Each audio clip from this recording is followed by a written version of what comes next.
Grabe ang init. Nagbibilad kami ni Master. Si Master, oh. Uy, Sagting ang init. ang init. Oh, ayan ang aming bilad. Nakakapagod yung init. Grabe. Lanta yan hanggang mamayang hapon. Sobra sa lanta. Malapit na yan matuyo. Pag hanggang hapon yan, talagang magandang pagkakalanta niya. Ganda dito sa aming tambayan at mahangin. At malawak ang kapaligiran. Yan. Natatapos na daw yung kay Ang bahay. Ni kay Itil. Kay Kagawad. Kanino daw yung harvester? Yung lang kay Kwan, yung nakabaon baga doon. Ah, yung sa mga kwan, farmers?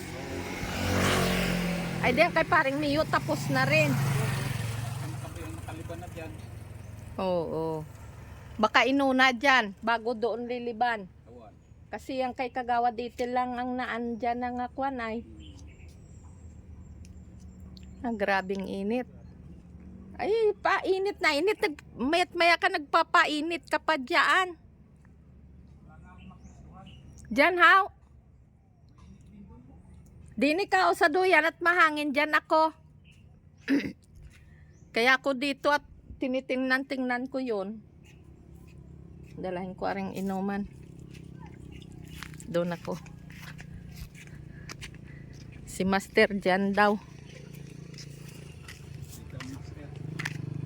Ako din sa aming motor.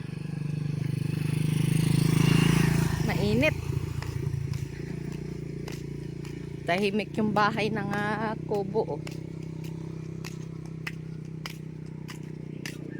Ang aking hipag, nag-iisa-isa lang din doon. Nagbibilad din siya. Wala din kasama. Nagsusulo din magbilad doon sa unahan na yun. Doon. Ha? Nagaano? Ano? Tumigil ka dyan. Yan. Niyogan dito. Wala akong ibang content ngayon dahil busy kami kabisalog. Nagtutuyo kami, nagbibilad kami ng aming palay. Kaya ganito lang ang aking content. Hindi pa kami nakagawa ng medyo maganda nga pag-ahon namin sa bundok.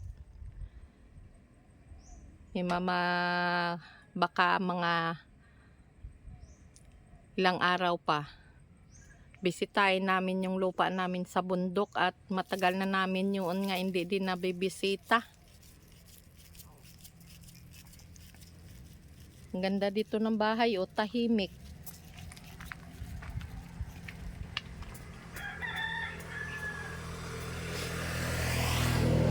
Yan. Tahimik. Malamig ang wari ko'y malamig dito. Gawa nga ng tabo ng mga punong kahoy.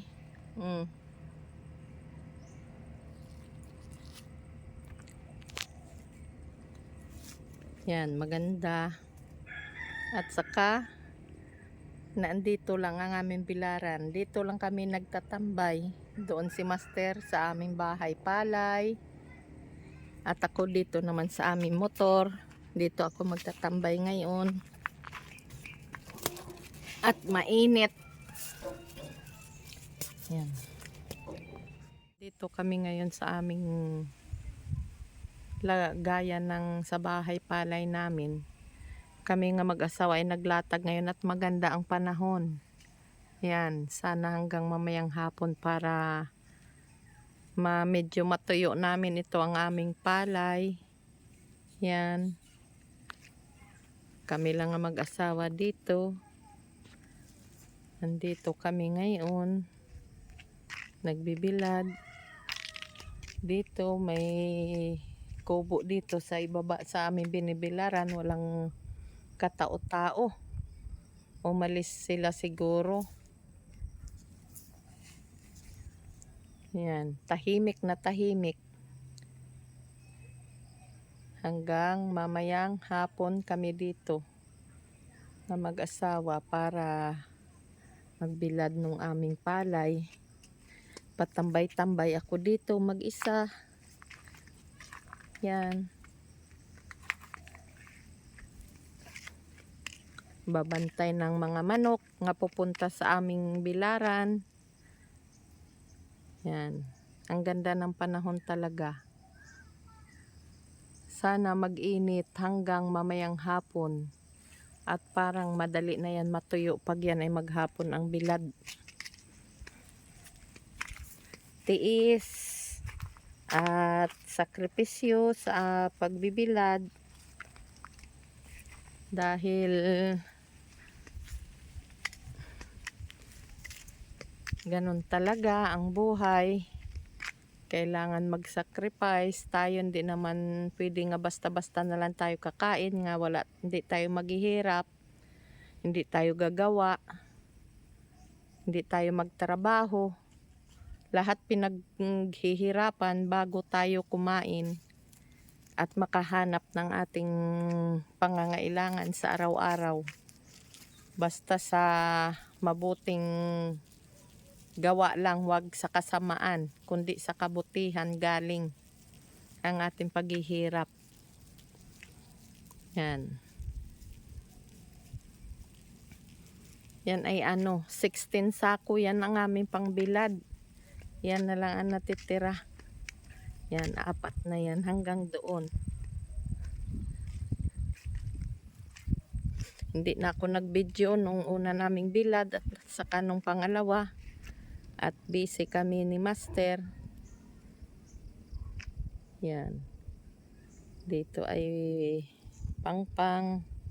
Itong kalsada nito ay papuntang Barangay Villamonte, Bayabas, Inalusan. Lusot-lusot na ito dito sa Quezon Province. Itong kalsada na ito. Yan. Dito ako magtatambay sa aming doyan. At malamig dito.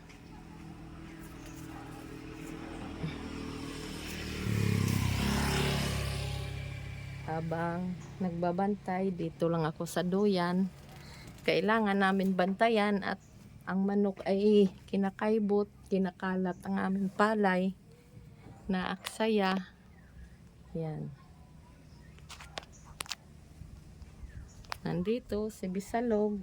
Yan. Magandang umaga sa inyo at shout out sa inyong lahat.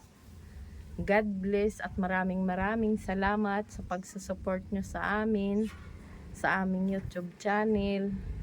Maraming salamat sa inyo and God bless.